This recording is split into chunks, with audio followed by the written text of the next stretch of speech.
지하 창고, 먼지 쌓인 상자 속에서 정화는 40년 전 가족 사진을 발견했습니다. 어린 시절의 자신, 젊은 아버지, 그리고 세상을 떠난 어머니가 함께 웃고 있었습니다. 내가 지켜주지 못한 사진 뒷면의 아버지 필체를 보는 순간 정화는 무너졌습니다. 그때 문이 열리고 윤선이 들어섰습니다. 당신 대체 누구예요? 왜 여기 왔어요? 정화는 천천히 고개를 들었습니다. 저는 이 집의 딸입니다. 순간 윤선의 얼굴에서 핏기가 싹 빠졌고 세상이 무너지는 소리가 들렸습니다.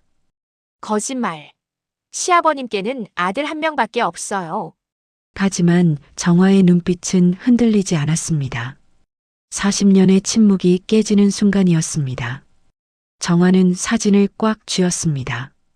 아버지, 이제 숨지 않겠습니다. 가정부로 위장했던 여인의 진짜 얼굴이 드러나기 시작했습니다. 오늘의 사연 시작합니다. 구독과 좋아요 꼭 부탁드립니다. 늦가을 오후 서울 외곽의 대저택 앞에 낡은 버스 한 대가 멈춰 섰습니다. 버스에서 내린 여인은 65살의 정화였습니다. 정화는 무거운 트렁크 하나를 질질 끌며 저택의 높은 담장을 올려다보았습니다. 검은색 철제 대문, 그 너머로 보이는 하얀 양옥 건물. 40년 만에 다시 마주한 풍경이었습니다. 정화의 손이 떨렸습니다. 대문 앞에서 한참을 서 있던 정화는 천천히 초인종을 눌렀습니다. 짧은 벨소리가 울려 퍼졌습니다.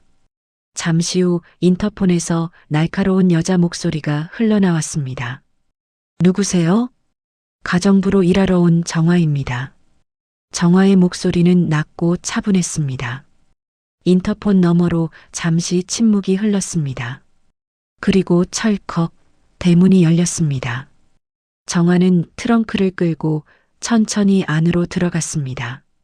넓은 마당, 잘 가꿔진 정원, 분수대. 정화의 발걸음은 무겁고 느렸습니다. 현관문이 열리고 한 여인이 나왔습니다. 40대 중반쯤 되어 보이는 윤선이었습니다. 진한 화장에 고급스러운 옷차림이었습니다. 윤선은 정화를 위아래로 훑어보았습니다. 그 시선에는 따뜻함이 없었습니다. 마치 물건을 감정하듯 차갑고 냉정한 눈빛이었습니다. 가정부 일 오래 하셨다면서요? 윤선의 목소리는 냉랭했습니다. 정화는 고개를 숙이며 대답했습니다. 네, 사람 밥 짓고 먼지 닦는 일이라면 자신 있습니다. 윤선은 코웃음을 쳤습니다. 이 집은 아무 집이 아니에요. 까다로운 분들이 많으니까 실수하지 마세요. 그리고 주인 방은 함부로 들어가지 마시고요. 정화는 아무 말 없이 고개를 끄덕였습니다. 윤선은 정화를 이끌고 저택 안으로 들어갔습니다. 대리석 바닥, 크리스탈 샹들리에, 거실 한가운데 놓인 거대한 피아노. 모든 것이 화려하고 고급스러웠습니다. 정화의 눈빛이 거실 한쪽 벽에 걸린 초상화에 머물렀습니다. 70대쯤 되어 보이는 노인의 초상화였습니다. 정화는 숨이 멎는 것 같았습니다. 초상화 속 노인은 다름 아닌 태수였습니다. 정화의 아버지, 이 저택의 주인이었던 사람. 정화의 눈가에 눈물이 맺혔습니다. 하지만 얼른 고개를 돌렸습니다. 윤선이 눈치챌까 두려웠습니다. 윤선은 앞서가며 말했습니다. 저분이 이 집의 고인이십니다. 올해 봄에 돌아가셨죠? 집안 어른을 모시는 마음으로 일하세요. 정화는 조용히 대답했습니다.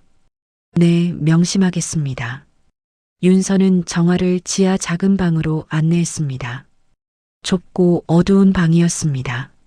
작은 침대와 낡은 옷장 하나가 전부였습니다. 창문도 작아서 햇빛이 거의 들어오지 않았습니다. 여기가 가정부 방이에요. 짐 푸시고 저녁 준비하세요.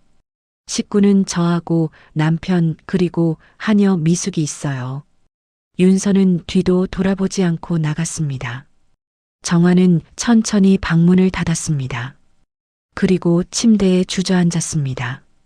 손으로 얼굴을 감쌌습니다. 눈물이 손가락 사이로 흘러내렸습니다. 아버지, 이제야 돌아왔어요. 정화의 목소리는 떨렸습니다. 40년 전 정화는 이 집에서 태어났습니다. 하지만 어머니가 돌아가시고 아버지는 정화를 멀리 보냈습니다. 세상의 눈을 피하기 위해서였습니다.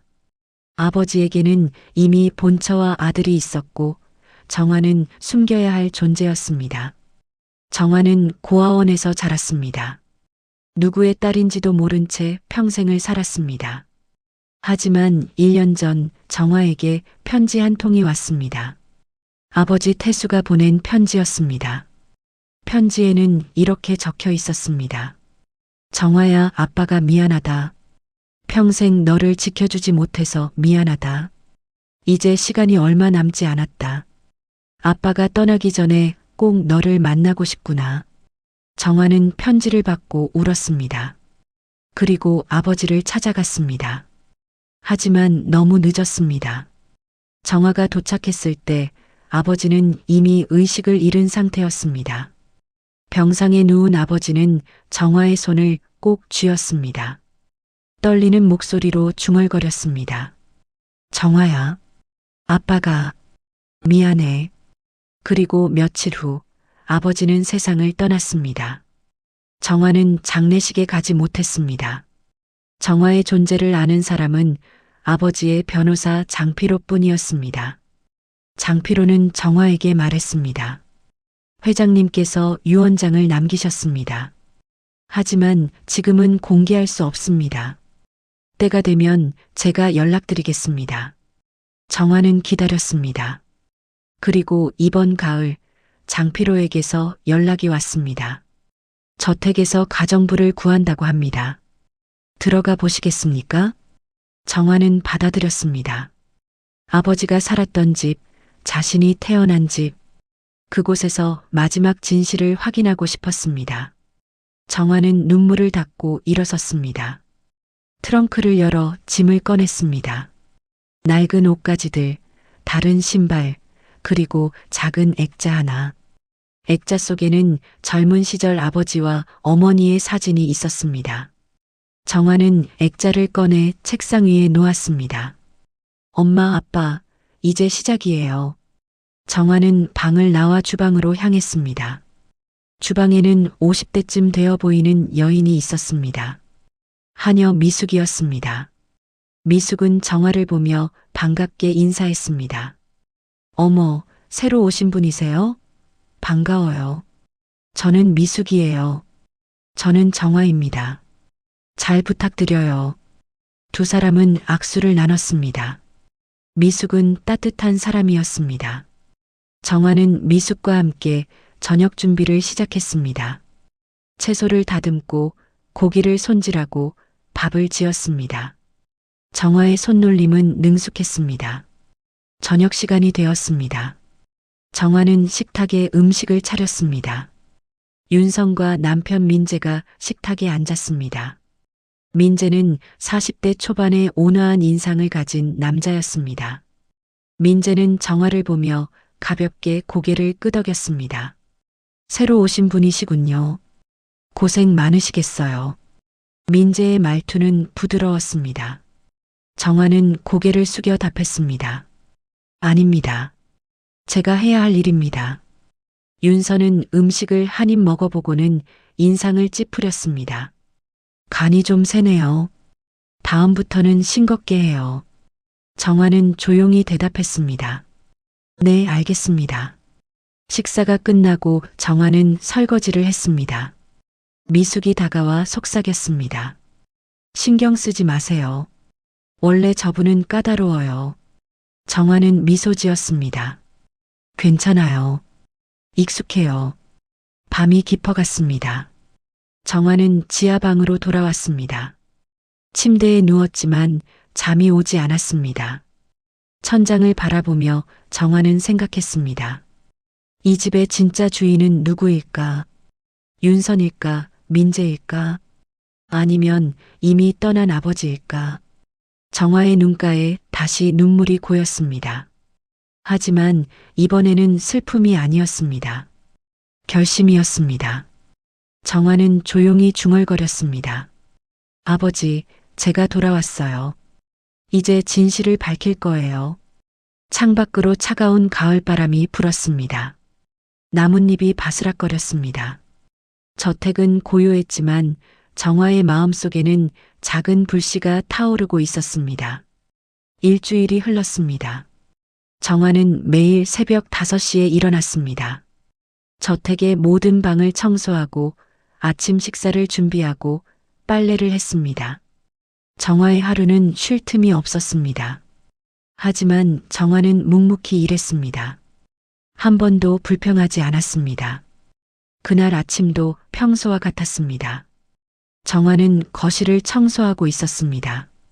윤선이 계단을 내려왔습니다.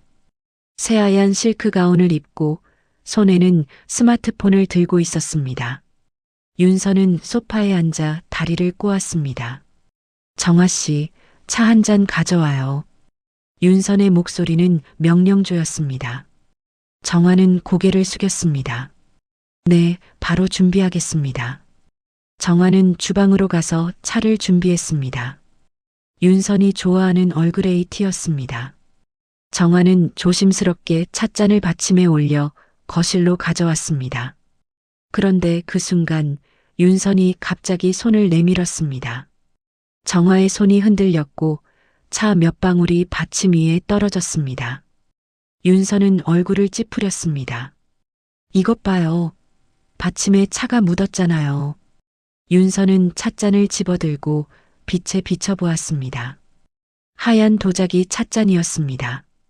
가장자리에는 금색 테두리가 둘러져 있었습니다. 이 찻잔이 얼마짜리인지 알아요? 해외 컬렉션이라고요. 한 개에 100만 원이 넘는 거예요. 함부로 다루면 안 돼요. 윤선의 목소리는 차가웠습니다. 정화는 고개를 숙였습니다. 죄송합니다. 조심하겠습니다. 조심한다고 되는 게 아니에요. 가정부 주제에 이런 고급 물건을 다룰 자격이나 있는지 모르겠네요. 윤선의 말에 정화는 아무 대답도 하지 않았습니다.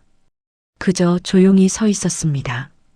윤선은 차를 한 모금 마시고는 인상을 찌푸렸습니다. 온도도 미지근하네. 다시 끓여와요. 정화는 찻잔을 받아들고 주방으로 돌아갔습니다. 손이 떨렸습니다. 분노 때문이 아니었습니다. 슬픔 때문이었습니다. 정화는 이 찻잔을 알고 있었습니다. 어린 시절 어머니가 아버지와 함께 차를 마시던 찻잔이었습니다. 정화도 어머니 무릎에 앉아 그 차를 한 모금 맛본 적이 있었습니다. 엄마, 이거 맛있어요. 그렇지? 이건 특별한 차란다. 우리 정화가 커서도 이렇게 좋은 차를 마실 수 있으면 좋겠구나. 어머니의 목소리가 귓가에 맴돌았습니다. 정화는 눈물을 참았습니다. 차를 다시 끓여서 가져갔습니다. 이번에는 윤선이 받아들고 아무 말 없이 마셨습니다. 며칠 후였습니다. 정화는 2층 복도를 청소하고 있었습니다. 윤선의 방 앞을 지나가는데 문이 반쯤 열려 있었습니다. 정화는 무심코 안을 쳐다보았습니다. 넓은 침실, 킹사이즈 침대, 그리고 벽 한쪽에 걸린 거대한 옷장이 보였습니다. 뭐 하는 거예요? 뒤에서 윤선의 목소리가 들렸습니다. 정화는 깜짝 놀라 돌아섰습니다. 윤선이 팔짱을 낀 채 서 있었습니다. 얼굴에는 불쾌함이 가득했습니다. 가정부 주제에 주인의 방을 쳐다보는 건 예의가 아니죠. 윤선의 목소리는 날카로웠습니다. 죄송합니다. 문이 열려 있어서 무심코. 혹시 뭘 훔쳐볼 생각은 아니었죠? 윤선의 말에 정화는 깜짝 놀랐습니다. 아닙니다. 절대 그런 생각 없습니다. 그래요? 근데 왜 그렇게 놀라요? 뭔가 숨길 게 있나 보네요. 윤선은 정화를 의심스럽게 쳐다보았습니다. 정화는 아무 말도 할 수 없었습니다. 윤서는 방문을 쾅 닫고 들어갔습니다. 정화는 복도에 혼자 남았습니다. 가슴이 두근거렸습니다. 정화는 천천히 계단을 내려갔습니다. 지하 주방으로 가는 길에 미숙과 마주쳤습니다. 미숙은 정화의 얼굴을 보고 걱정스러운 표정을 지었습니다. 정화 씨, 괜찮아요? 얼굴이 안 좋은데요. 괜찮아요. 그냥 좀 피곤해서요. 미숙은 주변을 살피고는 정화를 구석으로 데려갔습니다. 작은 목소리로 말했습니다. 윤선 부인이 뭐라고 했죠? 저도 다 알아요. 원래 저분은 저런 사람이에요. 신경 쓰지 마세요. 정화는 고개를 끄덕였습니다. 고마워요, 미숙 씨. 미숙은 정화의 손을 꼭 잡았습니다. 우리끼리라도 서로 의지해요.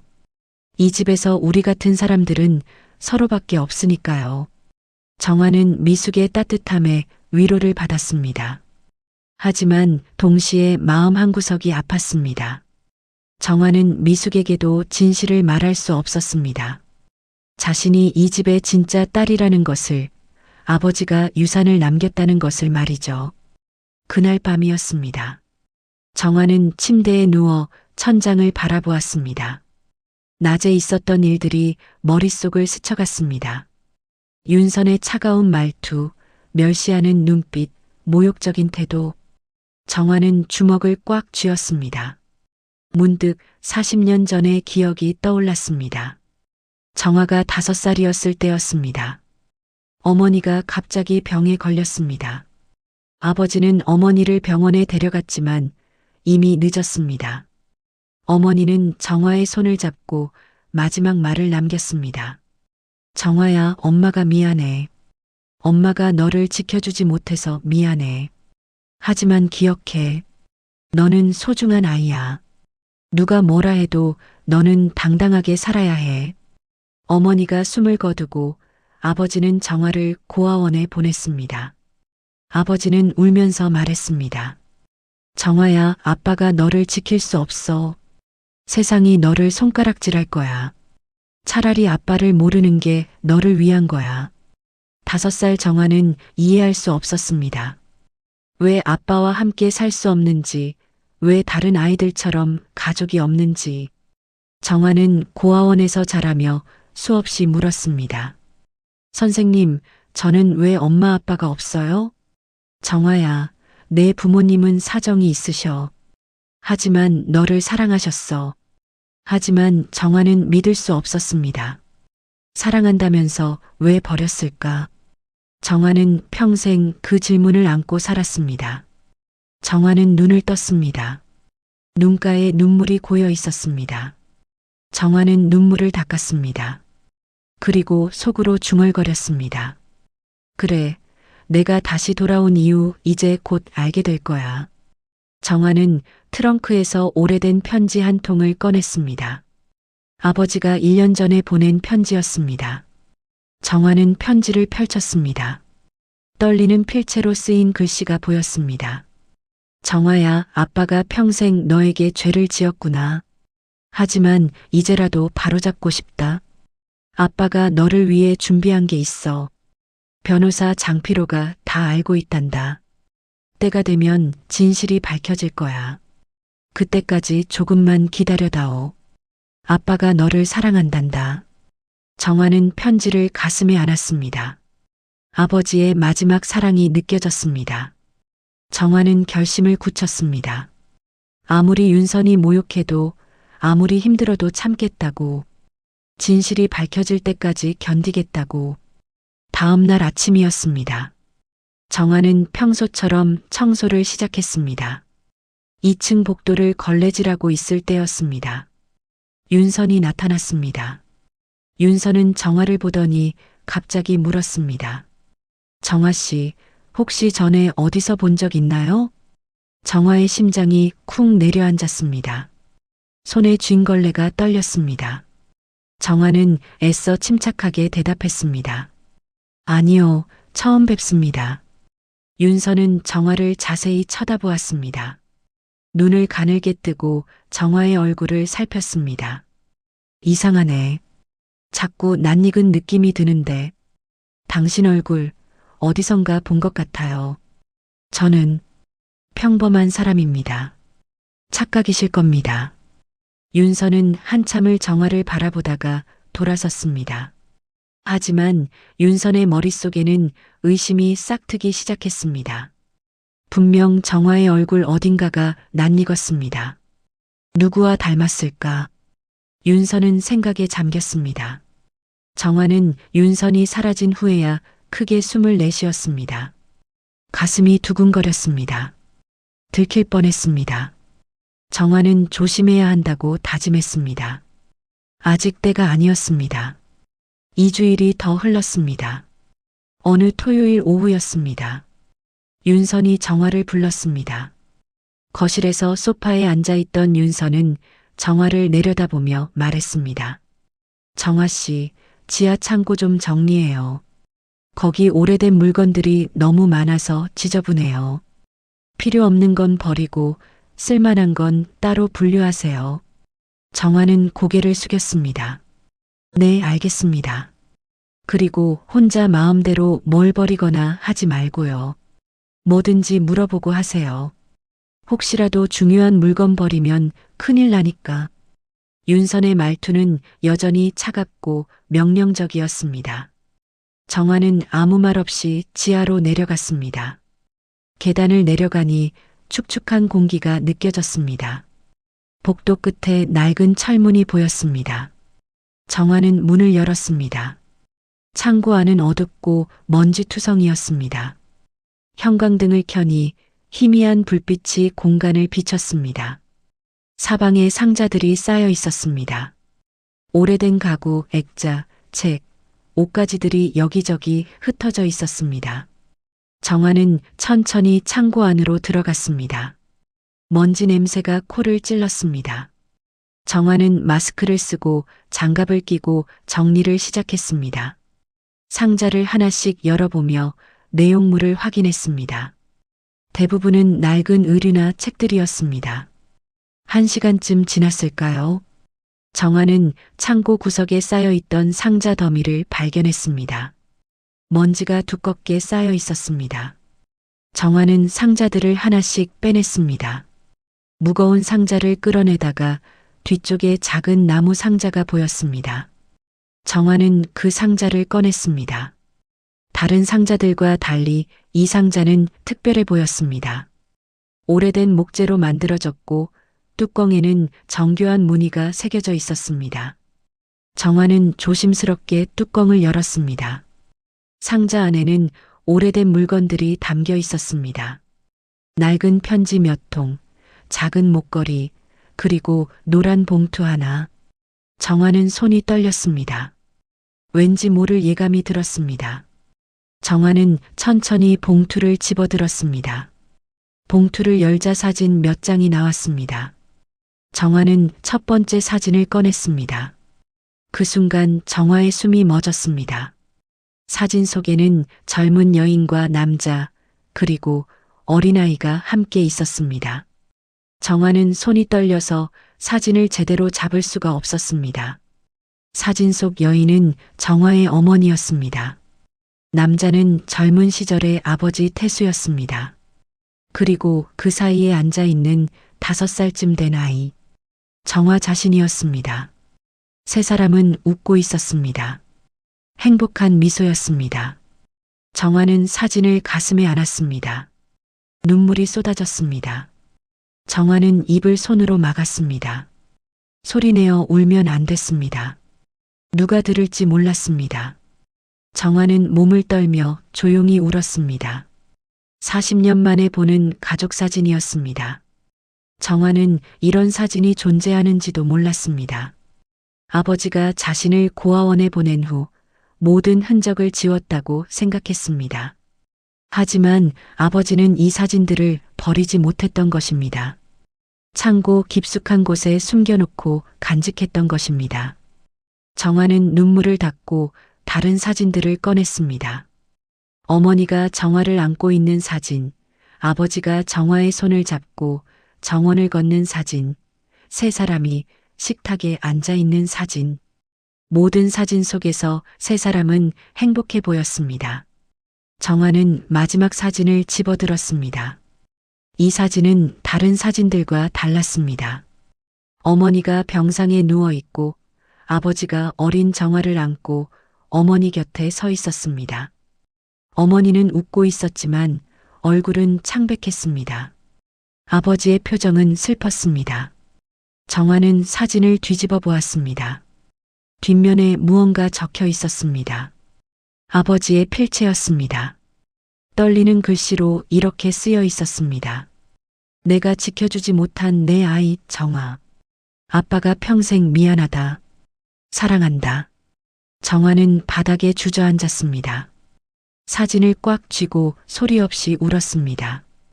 어깨가 들썩였습니다. 가슴이 찢어지는 것 같았습니다. 40년 동안 억눌렀던 감정이 한꺼번에 터져 나왔습니다. 아버지, 아버지. 정화는 중얼거렸습니다. 아버지도 고통스러웠던 것입니다. 정화를 보내야 했던 것이 얼마나 힘들었을까요? 하지만 아버지에게는 선택의 여지가 없었습니다. 본처와 아들이 있었고 세상의 시선이 무서웠습니다. 정화를 지킬 수 없었던 것입니다. 정화는 한참을 그렇게 울었습니다. 시간이 얼마나 지났는지 알 수 없었습니다. 눈물이 마를 때까지 울었습니다. 정화는 천천히 일어났습니다. 사진들을 다시 봉투에 넣고 상자를 열어 다른 물건들도 확인했습니다.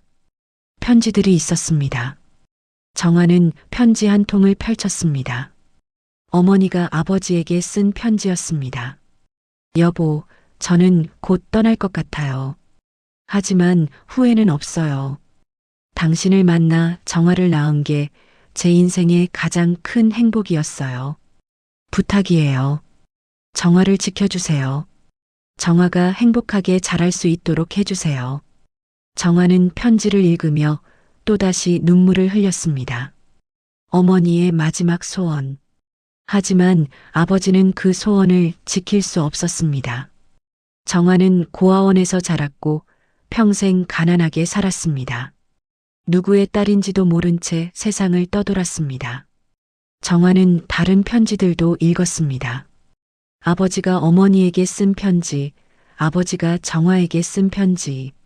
하지만 정화에게 보낸 편지는 결코 붙여지지 않았습니다. 아버지는 편지를 쓰고도 보내지 못했던 것입니다. 그저 이 상자 안에 간직했을 뿐이었습니다. 정화는 목걸이를 집어들었습니다. 작고 소박한 은목걸이였습니다. 정화는 이 목걸이를 기억했습니다. 어머니가 늘 목에 걸고 있던 목걸이였습니다. 어머니는 세상을 떠나기 전날 이 목걸이를 정화에게 걸어주었습니다. 정화야, 이거 엄마가 너한테 주는 거야. 엄마가 항상 너와 함께 있다는 표시야. 하지만 고아원에 들어갈 때 목걸이는 사라졌습니다. 정화는 목걸이를 잃어버렸다고 생각했습니다. 하지만 아버지가 가져갔던 것입니다. 아버지는 목걸이를 간직하고 있었습니다. 정화는 목걸이를 목에 걸었습니다. 차가운 금속이 피부에 닿았습니다. 정화는 눈을 감았습니다. 어머니의 온기가 느껴지는 것 같았습니다. 그때였습니다. 창고 문이 열리는 소리가 들렸습니다. 정화는 깜짝 놀라 고개를 들었습니다. 윤선이 서 있었습니다. 윤선은 울고 있는 정화를 보고 의아한 표정을 지었습니다. 왜 울고 있어요? 무슨 일이에요? 정화는 재빨리 눈물을 닦았습니다. 아니에요. 먼지가 눈에 들어가서요. 윤선은 정화가 들고 있는 상자를 보았습니다. 그게 뭐예요? 정화는 당황했습니다. 순간 거짓말이 떠오르지 않았습니다. 윤선이 다가와 상자를 빼앗듯 가져갔습니다. 상자 안의 사진들과 편지들을 보았습니다. 이게 뭐죠? 오래된 사진들이네. 누구예요, 이 사람들? 윤선은 사진을 자세히 들여다보았습니다. 젊은 시절의 태수를 보고 눈을 크게 떴습니다. 어머, 이거 시아버님이잖아요. 젊었을 때 시아버님. 윤서는 사진 속 여인과 아이를 보았습니다. 그럼 이 여자는 누구고 이 아이는 누구죠? 윤선이 정화를 쳐다보았습니다. 의심스러운 눈빛이었습니다. 정화는 입술을 깨물었습니다.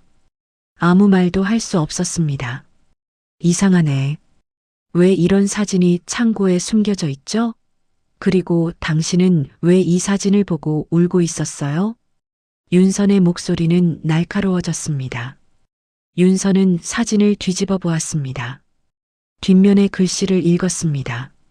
내가 지켜주지 못한 내 아이, 정화. 윤선의 얼굴이 굳어졌습니다. 천천히 정화를 돌아보았습니다. 정화? 당신 이름이 정화잖아요. 설마. 정화는 고개를 숙였습니다. 손이 떨렸습니다. 들키고 말았습니다. 아직 때가 아니었는데. 윤선은 한 걸음 뒤로 물러섰습니다. 당신 대체 누구예요? 왜 여기 왔어요? 윤선의 목소리는 떨렸습니다. 공포와 분노가 섞여 있었습니다. 정화는 천천히 고개를 들었습니다. 정화의 눈빛은 더 이상 순종적이지 않았습니다. 단단하고 또렷했습니다. 저는 이 집의 딸입니다.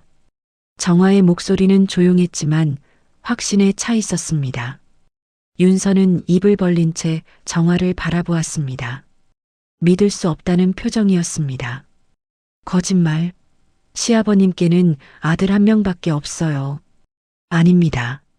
숨겨진 딸이 있었습니다. 바로 저입니다. 정화는 윤선을 똑바로 쳐다보았습니다. 40년 동안 숨어 살았던 정화가 아니었습니다. 이제는 진실을 말할 때가 온 것입니다. 창고에 침묵이 흘렀습니다. 윤선은 정화를 믿을 수 없다는 표정으로 바라보았습니다. 손에 쥔 사진이 떨렸습니다. 윤선의 얼굴은 창백했습니다. 입술이 바르르 떨렸습니다.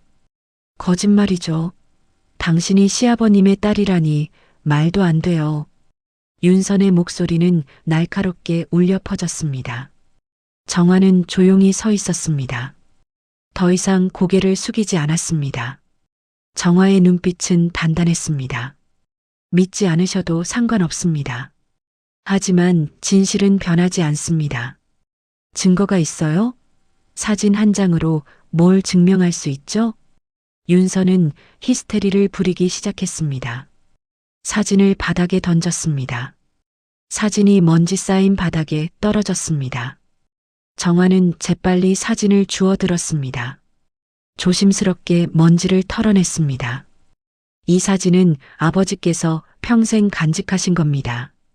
저와 어머니를 잊지 못하셨던 거죠. 아버지라고 부르지 마세요. 당신은 그럴 자격이 없어요. 윤선은 소리쳤습니다. 그 순간 창고 문이 활짝 열렸습니다. 민재가 서 있었습니다. 민재는 놀란 표정으로 두 사람을 번갈아 보았습니다. 무슨 일이야? 왜 이렇게 소란스러워? 윤선은 민재를 보자마자 달려갔습니다. 민재의 팔을 잡으며 떨리는 목소리로 말했습니다. 여보, 이 여자가 미쳤어요. 자기가 시아버님의 딸이래요. 민재는 당황스러운 표정으로 정화를 보았습니다.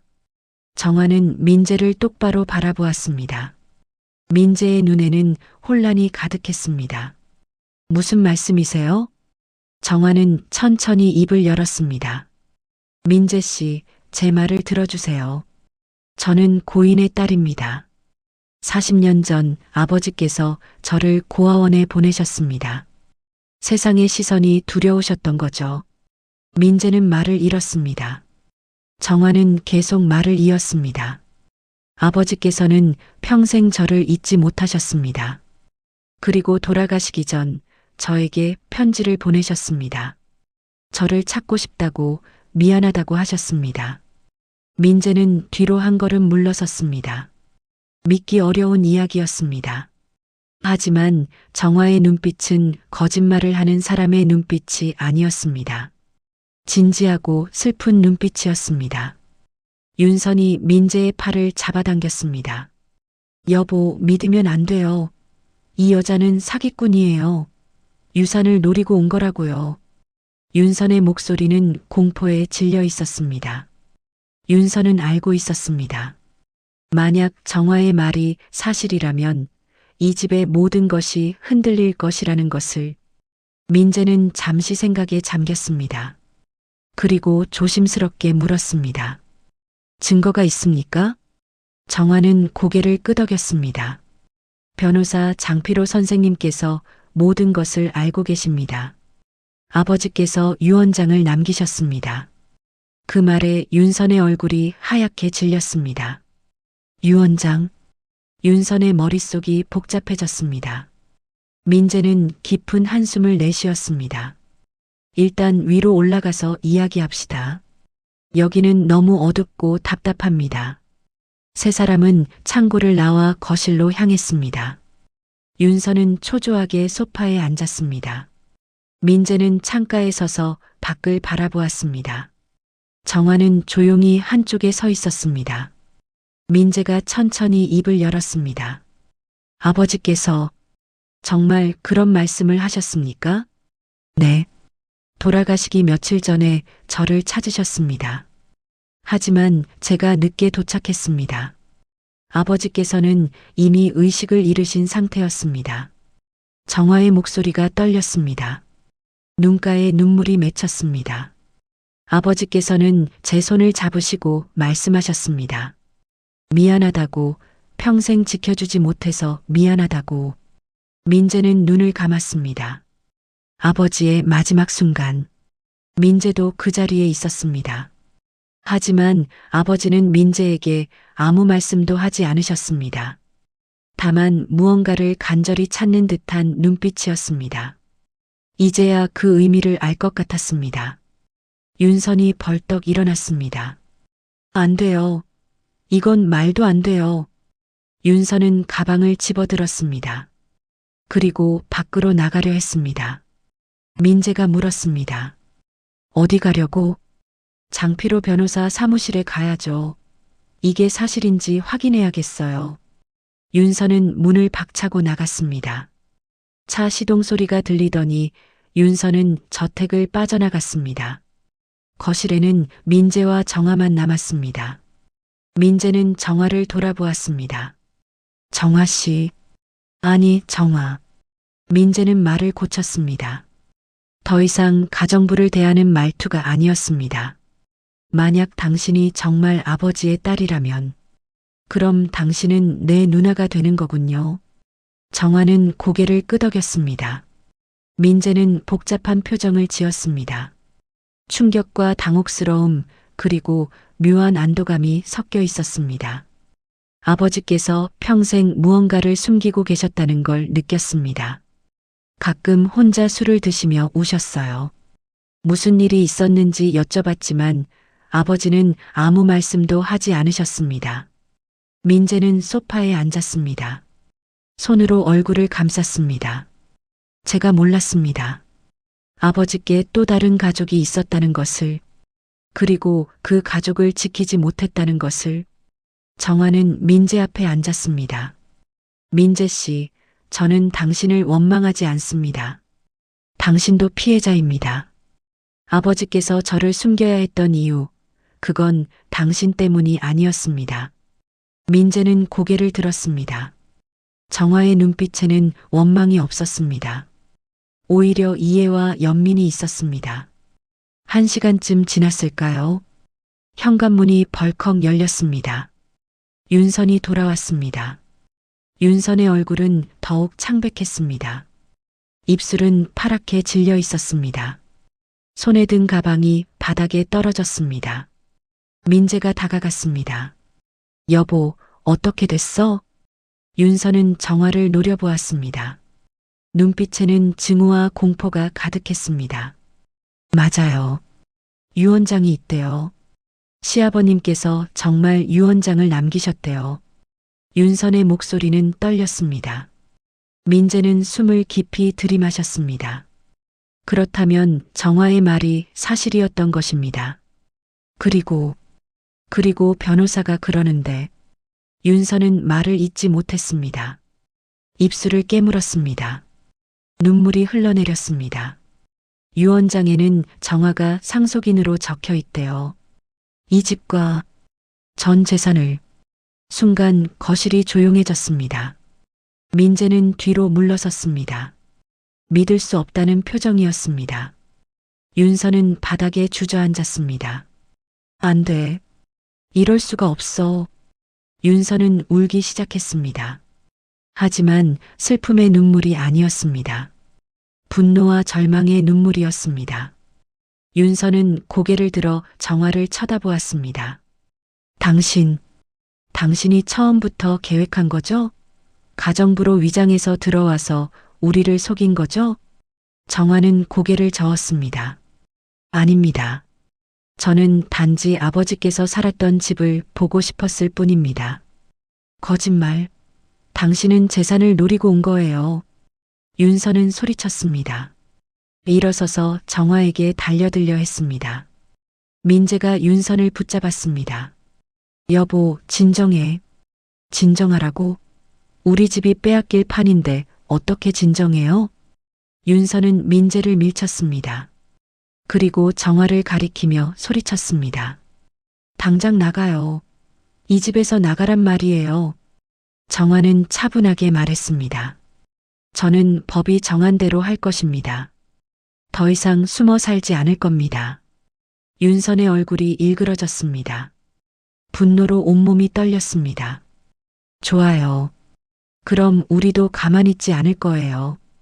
당신이 가짜라는 걸 증명할 거예요. DNA 검사든 뭐든 다 할 거라고요. 정화는 고개를 끄덕였습니다. 좋습니다. 저도 그렇게 하고 싶습니다. 진실은 숨길 수 없으니까요. 그날 밤 정화는 지하방으로 돌아갔습니다. 하지만 잠들 수 없었습니다. 위층에서 윤선이 울부짖는 소리가 들렸습니다. 민재가 달래는 목소리도 들렸습니다. 정화는 창밖을 바라보았습니다. 아버지, 제가 잘하고 있는 걸까요? 정화는 중얼거렸습니다. 목에 건 어머니의 목걸이를 만졌습니다. 차가운 금속이 따뜻하게 느껴졌습니다. 정화는 눈을 감았습니다. 이제 돌아갈 수 없었습니다. 앞으로 나아가야 했습니다. 일주일이 흘렀습니다. 그 일주일은 지옥 같았습니다. 윤서는 정화를 철저히 무시했습니다. 아침에 마주쳐도 눈길조차 주지 않았습니다. 식사 시간에도 정화가 차린 음식을 거들떠보지도 않았습니다. 차라리 외식을 하거나 배달 음식을 시켰습니다. 민재는 난처한 표정으로 그 모든 것을 지켜보았습니다. 가끔 정화에게 미안하다는 듯한 시선을 보냈지만 아내 편을 들 수도 정화 편을 들 수도 없었습니다. 민재는 그저 침묵했습니다. 그날은 DNA 검사 결과가 나오는 날이었습니다. 변호사 장필호가 저택으로 찾아왔습니다. 60대의 장필호는 두꺼운 서류 가방을 들고 현관에 들어섰습니다. 정화는 거실에서 그를 맞이했습니다. 오셨습니까? 네, 정화 씨. 오늘 모든 게 밝혀질 겁니다. 장필호의 목소리는 무겁고 단호했습니다. 윤선과 민재도 거실로 내려왔습니다. 윤선의 얼굴은 창백했습니다. 손톱을 물어뜯은 흔적이 역력했습니다. 일주일 동안 제대로 잠을 자지 못한 것이 분명했습니다. 모두가 소파에 앉았습니다. 장필호는 서류 가방을 열었습니다. 봉투 하나를 꺼냈습니다. 두꺼운 갈색 봉투였습니다. 겉면에는 대한의료원 유전자 검사실이라는 글씨가 적혀 있었습니다. 이것이 DNA 검사 결과입니다. 장필호는 봉투를 테이블 위에 놓았습니다. 거실이 조용해졌습니다. 시계 초침 소리만 똑딱똑딱 들렸습니다. 윤선은 손을 떨며 입술을 깨물었습니다. 민재는 주먹을 꽉 쥐었습니다. 정화는 침착하게 앉아 있었지만 속으로는 심장이 터질 것 같았습니다. 장필호가 봉투를 열었습니다. 서류를 꺼내 펼쳤습니다. 안경을 고쳐 쓰고 서류를 읽기 시작했습니다. 고인 태수 씨와 정화 씨의 유전자 일치도를 검사한 결과 장피로는 잠시 말을 멈췄습니다. 모두의 시선이 그에게 쏠렸습니다. 장피로는 천천히 말을 이었습니다. 부녀 관계가 99.99% 확률로 확인되었습니다. 순간 거실이 얼어붙었습니다. 윤서는 입을 벌린 채 굳어 있었습니다. 민재는 뒤로 기대 앉았습니다. 정화는 눈을 감았습니다. 눈물이 볼을 타고 흘러내렸습니다. 거짓말이에요. 그럴 리가 없어요. 윤선이 벌떡 일어나며 소리쳤습니다. 장피로에게 달려가 서류를 낚아챘습니다. 눈으로 빠르게 훑어보았습니다. 하지만 거기에는 분명하게 적혀 있었습니다. 부녀관계 확인. 윤선은 서류를 구겨서 바닥에 던졌습니다. 조작이에요. 분명히 조작한 거예요. 부인, 이것은 대한민국에서 가장 공신력 있는 기관에서 시행한 검사입니다. 조작될 수 없습니다. 장피로의 목소리는 차분했지만 단호했습니다. 윤선은 휘청거렸습니다. 소파에 주저앉으며 머리를 감쌌습니다. 안 돼.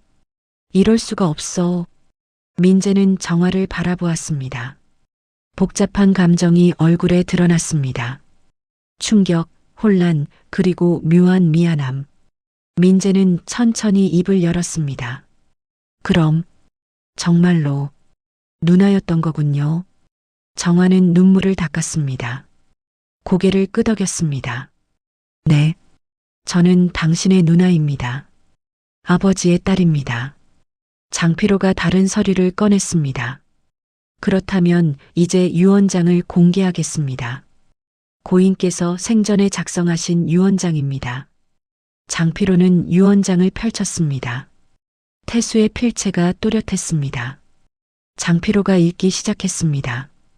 본인 태수는 정신이 온전한 상태에서 이 유언장을 작성한다. 본인에게는 2명의 자녀가 있다. 아들 민재와 딸 정화. 정화는 본인이 평생 지켜주지 못한 딸이다. 장피로의 목소리가 떨렸습니다.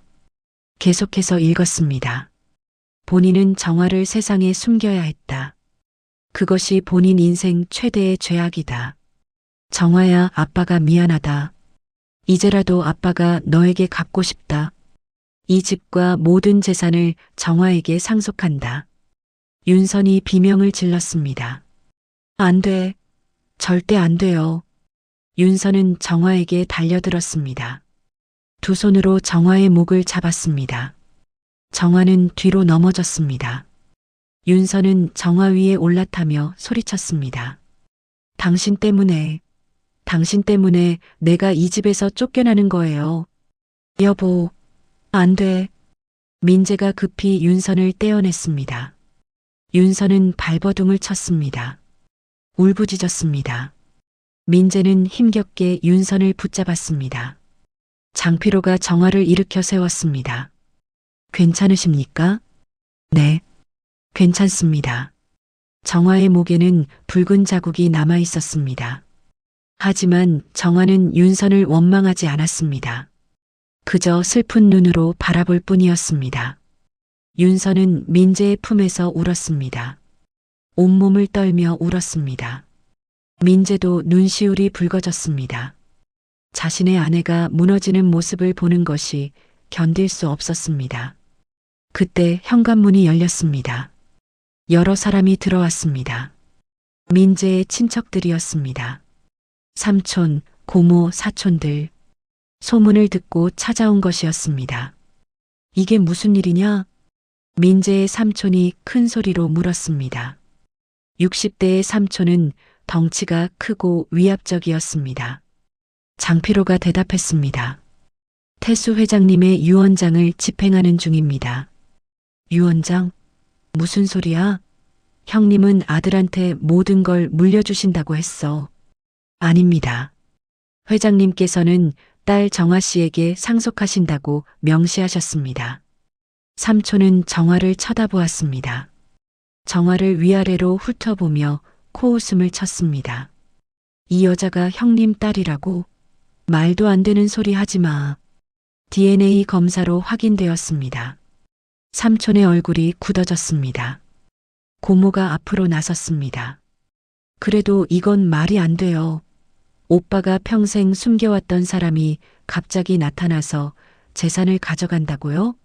이건 사기예요. 친척들이 웅성거렸습니다. 모두가 정화를 비난했습니다. 정화는 그 모든 시선을 받으며 서 있었습니다. 고개를 숙이지 않았습니다. 저는 아버지의 딸입니다. 그것이 진실입니다. 닥쳐요. 당신은 그저 가정부일 뿐이에요. 고모가 소리쳤습니다. 사촌 하나가 정화에게 다가와 손가락으로 가리켰습니다. 이 집에서 당장 나가요. 당신 같은 사람은 환영받지 못해요. 장피로가 나섰습니다. 여러분, 이것은 법적으로 유효한 유언장입니다. 정화 씨는 정당한 상속인입니다. 법이고 뭐고 간에 우리는 인정할 수 없어요. 친척들의 목소리가 점점 커졌습니다.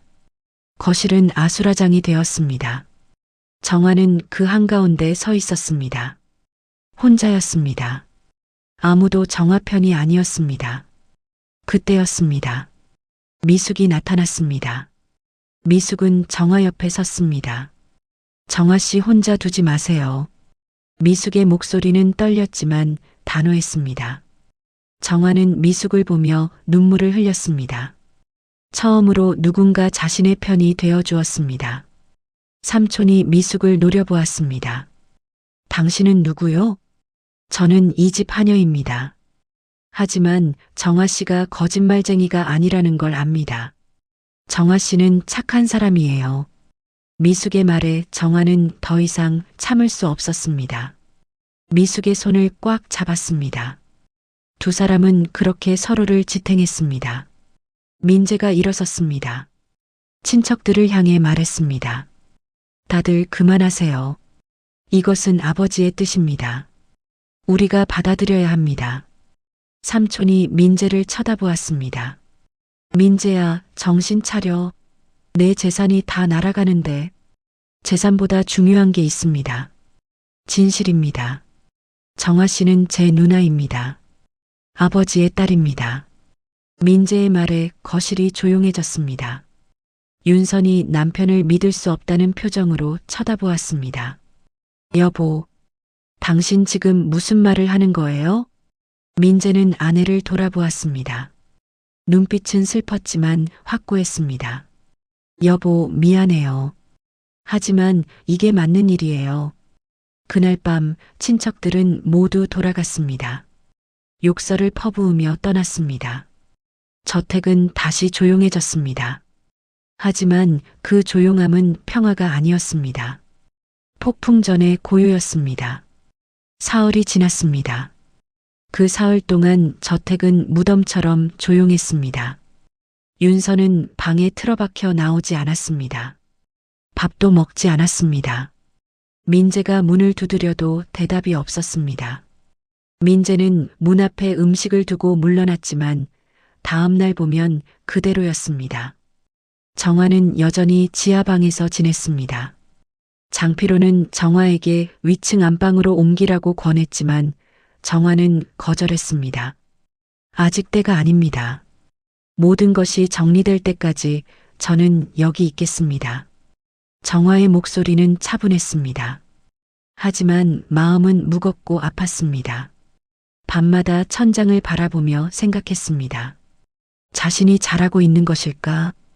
이렇게 많은 사람을 아프게 하면서까지 진실을 밝혀야 하는 것일까? 사흘째 밤이었습니다. 정화는 잠들지 못하고 주방으로 올라왔습니다. 따뜻한 차 한 잔을 마시려고 했습니다. 부엌불을 켜는데 누군가 식탁에 앉아 있었습니다. 깜짝 놀란 정화는 뒤로 물러섰습니다. 누구세요? 어둠 속에서 사람이 천천히 고개를 들었습니다. 윤선이었습니다. 윤선의 얼굴은 완전히 망가져 있었습니다. 머리는 헝클어졌고 눈은 퉁퉁 부어 있었습니다. 화장기 없는 얼굴은 창백했습니다. 마치 귀신처럼 보였습니다. 정화는 조심스럽게 다가갔습니다. 부인, 괜찮으십니까? 윤서는 대답하지 않았습니다. 그저 텅 빈 눈으로 정화를 바라볼 뿐이었습니다. 정화는 물을 따라 윤선 앞에 놓았습니다. 윤선은 물잔을 쳐다보았습니다. 한참을 그렇게 있다가 천천히 물을 마셨습니다. 왜 이러세요? 윤선이 갑자기 물었습니다. 목소리는 쉬어 있었습니다. 왜 우리 가족을 망가뜨리세요? 당신이 나타나기 전까진 우리는 행복했어요. 정화는 앉아서 윤선을 바라보았습니다. 저는 가족을 망가뜨리려고 온 게 아닙니다. 저는 그저 아버지를 만나고 싶었을 뿐입니다. 아버지라고 부르지 마세요. 윤선이 소리쳤습니다. 하지만 힘이 없었습니다. 금방 고개를 떨구었습니다. 시아버님은 저한테 좋은 분이셨어요. 저를 딸처럼 대해주셨어요. 제 친정아버지보다 더 잘해주셨다고요. 윤선의 목소리가 떨렸습니다. 눈물이 뚝뚝 떨어졌습니다. 근데 왜 시아버님은 제게 말씀 안 하셨을까요? 당신이 있다는 걸, 딸이 있다는 걸. 정화도 눈시울이 붉어졌습니다. 아버지는 누구에게도 말씀하실 수 없었습니다. 너무 오래 숨겨왔으니까요. 말하기엔 너무 늦어버렸던 겁니다. 그럼 당신은요? 왜 가정부로 왔어요? 처음부터 당당하게 딸이라고 말하지 그랬어요? 정화는 한숨을 내쉬었습니다. 저도 두려웠습니다. 받아들여지지 않을까봐, 거짓말쟁이 취급받을까봐. 그래서 먼저 이 집을 보고 싶었습니다. 아버지가 어떻게 사셨는지 알고 싶었습니다. 윤선은 웃었습니다. 하지만 슬픈 웃음이었습니다. 결국 다 알게 됐네요. 시아버님이 평생 죄책감에 시달렸다는 것도, 밤마다 술 드시며 우셨던 이유도 이제 다 이해가 돼요. 윤선은 손으로 얼굴을 감쌌습니다. 어깨가 들썩였습니다. 정화는 윤선의 어깨에 손을 올렸습니다. 윤선은 정화의 손을 뿌리치지 않았습니다. 한참 후 윤선이 고개를 들었습니다. 눈은 빨갛게 충혈되어 있었습니다.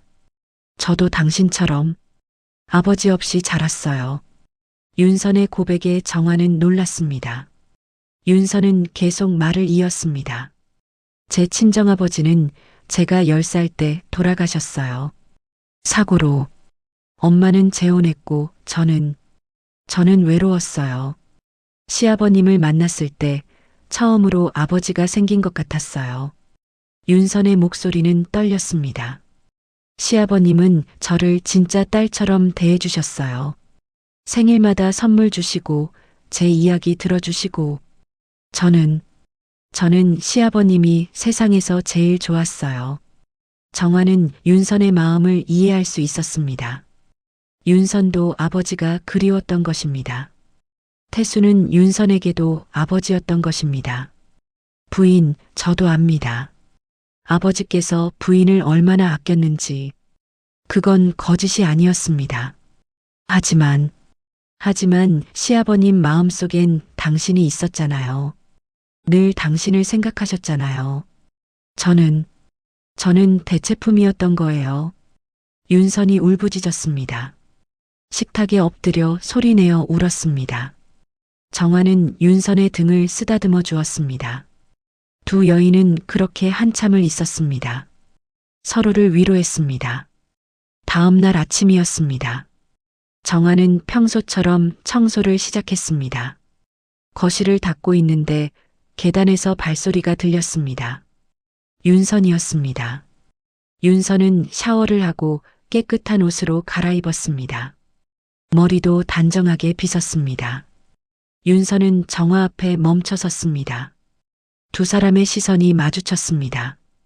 윤선의 눈에는 더 이상 증오가 없었습니다. 대신 깊은 슬픔과 체념이 있었습니다. 그리고 윤선은 천천히 무릎을 꿇었습니다. 정화는 깜짝 놀라 물러섰습니다. 부인, 이러지 마세요. 아니에요. 제가 사과해야 해요. 윤선의 목소리는 떨렸습니다. 고개를 깊이 숙였습니다. 미안했습니다. 정화 씨를, 아니, 언니를 제가 너무 심하게 대했습니다. 정화는 윤선을 일으켜 세우려 했습니다. 하지만 윤선은 고개를 저었습니다. 제발 이 말만은 들어주세요. 저는 무서웠어요. 제 자리를 잃을까봐, 이 집에서 쫓겨날까봐. 하지만 그건 변명이에요. 제가 언니를 사람으로 대하지 않았어요. 윤선은 눈물을 흘렸습니다. 바닥에 이마를 박았습니다. 용서해 주세요. 제발 용서해 주세요. 정화는 무릎을 꿇고 윤선과 눈높이를 맞췄습니다. 윤선의 손을 잡았습니다. 부인, 아니 윤선 씨. 저는 당신을 원망하지 않습니다. 당신도 피해자예요. 우리 모두 아버지의 비밀 때문에 아픈 거예요. 윤선은 정화의 손을 꽉 잡았습니다. 두 사람은 그렇게 서로를 붙잡고 울었습니다. 그 광경을 지켜보는 사람이 있었습니다. 계단 위에서 민재가 서 있었습니다. 민재는 아내와 누나가 서로를 껴안고 우는 모습을 보았습니다. 민재도 눈시울이 붉어졌습니다. 민재는 천천히 계단을 내려왔습니다. 두 사람에게 다가갔습니다. 그리고 민재도 무릎을 꿇었습니다. 정화 앞에 고개를 숙였습니다. 누나, 저도 사과드립니다. 제가 아버지 생전에 알았어야 했는데, 누나가 어디 있는지 찾았어야 했는데, 죄송합니다. 민재의 목소리는 진심이었습니다. 정화는 민재의 어깨를 잡았습니다. 민재 씨, 아니 민재야. 이제 그만 일어나렴. 너는 잘못한 게 없어. 너도 몰랐던 거잖니. 하지만 저는 아들입니다. 아버지의 고통을 알아차렸어야 했습니다. 누나의 존재를 느꼈어야 했습니다. 민재는 울먹였습니다. 정화는 민재를 일으켜 세웠습니다. 그리고 윤선도 일으켜 세웠습니다. 세 사람은 서로를 바라보았습니다. 더 이상 적이 아니었습니다. 같은 상처를 가진 가족이었습니다. 정화는 두 사람의 손을 잡았습니다. 우리 이제 새롭게 시작합시다. 미움이 아니라 사랑으로. 아버지께서 원하셨던 게 바로 이거예요. 윤선과 민재는 고개를 끄덕였습니다. 세 사람은 포옹했습니다. 오랜 시간 쌓였던 벽이 무너졌습니다. 눈물이 흘렀지만 그것은 치유의 눈물이었습니다. 그날 오후 세 사람은 아버지의 제단 앞에 섰습니다. 정화는 처음으로 아버지 영정 앞에 무릎을 꿇었습니다. 절을 올렸습니다. 아버지, 이제야 집에 왔습니다. 늦어서 죄송합니다. 정화의 목소리는 떨렸습니다. 영정 속 아버지는 미소 짓고 있었습니다. 정화는 아버지도 기뻐하실 거라 믿었습니다. 민재와 윤선도 함께 절을 올렸습니다. 세 사람은 손을 잡고 아버지께 기도했습니다.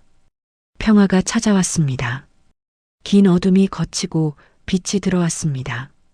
일주일 후였습니다. 변호사 장필호가 다시 저택을 찾았습니다. 이번에는 유산 상속 절차를 마무리하기 위해서였습니다.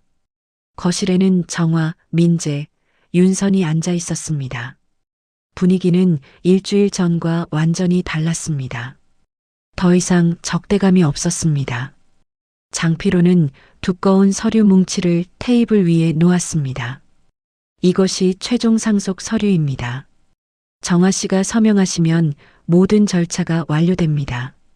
장필호는 펜을 꺼내 정화에게 건넸습니다. 정화는 펜을 받았습니다. 하지만 서명하지 않았습니다. 그저 서류를 가만히 내려다보았습니다. 긴 침묵이 흘렀습니다. 정화 씨? 장필호가 조심스럽게 불렀습니다. 정화는 천천히 고개를 들었습니다. 민재와 윤선을 바라보았습니다. 그리고 입을 열었습니다. 저는 이 유산을 받지 않겠습니다. 순간 거실이 조용해졌습니다. 민재와 윤서는 믿을 수 없다는 표정으로 정화를 쳐다보았습니다. 장피로도 당황한 얼굴이었습니다. 정화 씨, 무슨 말씀이십니까?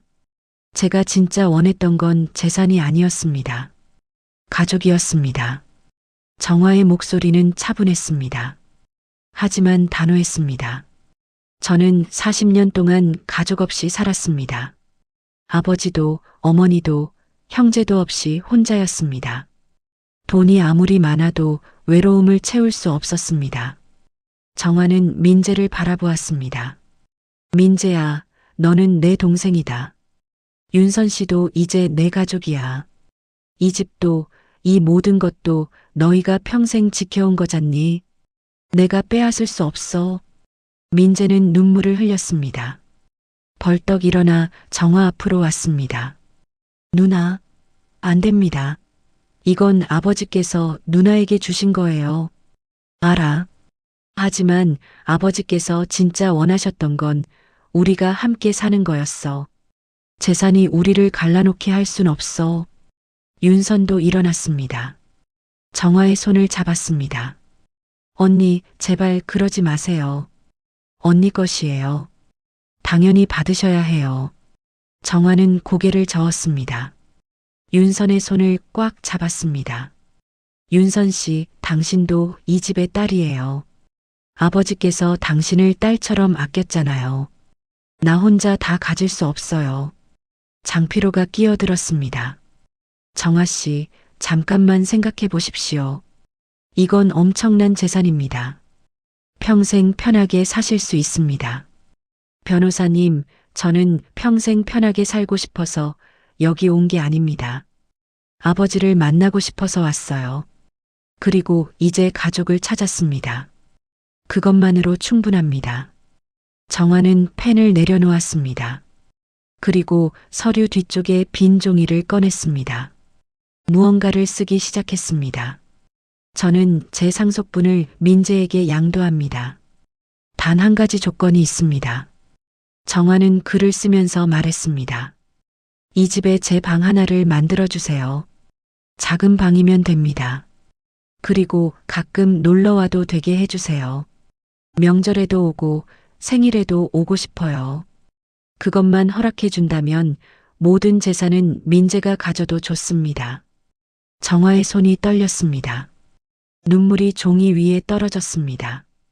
글씨가 번졌습니다. 하지만 정화는 계속 썼습니다. 민재는 울면서 정화를 껴안았습니다. 누나, 무슨 소리예요? 여긴 누나 집이에요. 누나가 주인이에요. 아니야.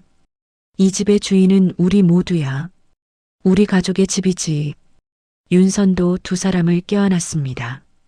세 사람은 서로를 붙잡고 울었습니다. 장피로는 그 광경을 보며 눈시울을 붉혔습니다. 평생 변호사로 일하며 수많은 유산 분쟁을 봤지만 이런 경우는 처음이었습니다. 그때였습니다. 현관문이 쾅 하고 열렸습니다. 민재의 삼촌이 친척들을 이끌고 들어왔습니다. 지난번보다 더 많은 사람들이었습니다. 삼촌은 거실로 성큼성큼 걸어왔습니다. 민재야, 우리가 변호사를 알아봤다. 유 원장의 이의를 제기할 수 있대. 삼촌은 흥분한 얼굴로 말했습니다. 뒤따라온 친척들도 웅성거렸습니다. 그래, 우리가 가만히 있을 줄 알았어?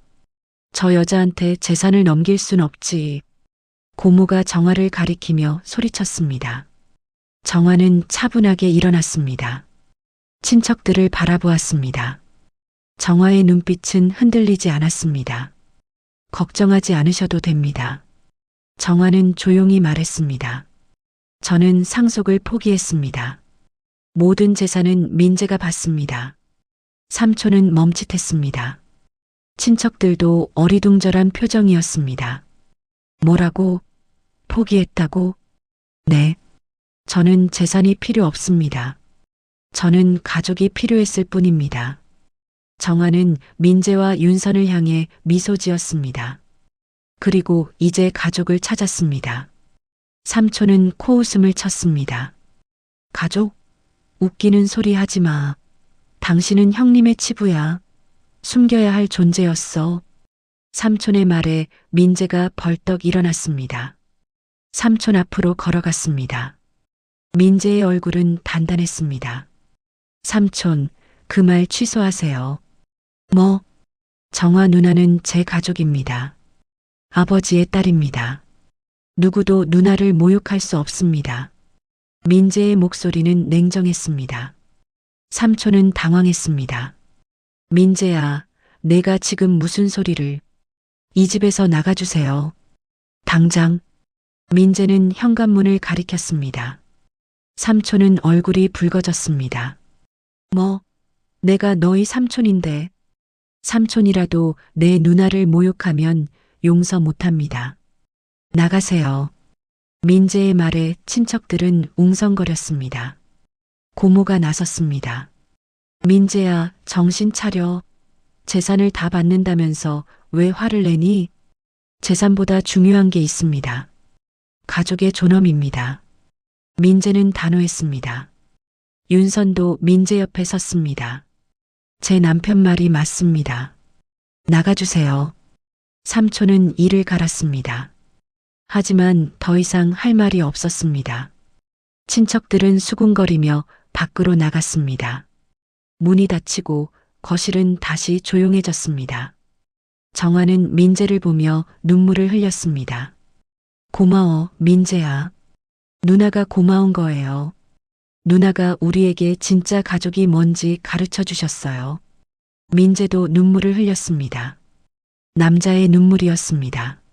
하지만 부끄럽지 않았습니다. 장필호가 정화에게 물었습니다. 정말 이대로 진행하시겠습니까? 정화는 고개를 끄덕였습니다. 네. 이게 제가 원하는 겁니다. 장필호는 한숨을 쉬었습니다. 하지만 미소를 지었습니다. 알겠습니다. 회장님께서 이 광경을 보셨다면 기뻐하셨을 겁니다. 그날 저녁 세 사람은 함께 저녁을 먹었습니다. 처음으로 같은 식탁에서 밥을 먹었습니다. 정화가 만든 음식이었습니다. 된장찌개와 생선구이, 나물 반찬들. 소박한 음식이었지만 따뜻했습니다. 민재가 밥을 한 숟가락 떠먹고 말했습니다. 누나, 이 맛. 어디서 먹어본 것 같아요. 정화는 미소 지었습니다. 아버지께서 좋아하시던 맛이야. 어머니께서 해주시던 음식이었거든. 민재는 눈물을 흘렸습니다. 밥을 먹으면서도 눈물이 멈추지 않았습니다. 아버지의 맛이었습니다. 민재가 평생 몰랐던 아버지의 또 다른 모습이었습니다. 윤선도 숟가락을 들었습니다. 조용히 밥을 먹었습니다. 세 사람은 말없이 식사를 했습니다. 하지만 그 침묵은 편안했습니다. 가족의 침묵이었습니다. 식사를 마치고 정화가 설거지를 하려 하자 윤선이 말렸습니다. 언니, 제가 할게요. 언니는 쉬세요. 아니야, 내가. 언니, 이제 가정부 아니에요. 우리 언니예요. 윤선의 말에 정화는 웃었습니다. 두 사람은 함께 설거지를 했습니다. 나란히 서서 그릇을 닦았습니다. 마치 오래된 자매처럼 자연스러웠습니다. 계절이 바뀌었습니다. 차가운 겨울이 지나고 봄이 찾아왔습니다. 저택의 정원에는 꽃들이 피어나기 시작했습니다. 하얀 목련, 노란 개나리, 분홍 진달래. 생명이 움트는 계절이었습니다. 정화는 2층 창가에 서서 정원을 내려다보았습니다. 민재가 만들어준 방이었습니다. 작지만 아늑한 방이었습니다. 창문은 크고 햇볕이 잘 들었습니다. 방 한쪽에는 어머니와 아버지의 사진이 걸려 있었습니다. 정화가 창고에서 찾았던 그 사진이었습니다. 방문이 노크 소리와 함께 열렸습니다. 윤선이었습니다. 윤선은 차 쟁반을 들고 들어왔습니다. 두 개의 찻잔이 놓여 있었습니다. 정화는 미소 지으며 윤선을 맞이했습니다. 언니, 차 한잔 해요. 고마워, 윤선아. 두 사람은 창가 작은 탁자에 앉았습니다. 따뜻한 차 향기가 방 안을 채웠습니다. 윤선은 차를 따르며 말했습니다. 언니, 오늘이 특별한 날이라는 거 알죠?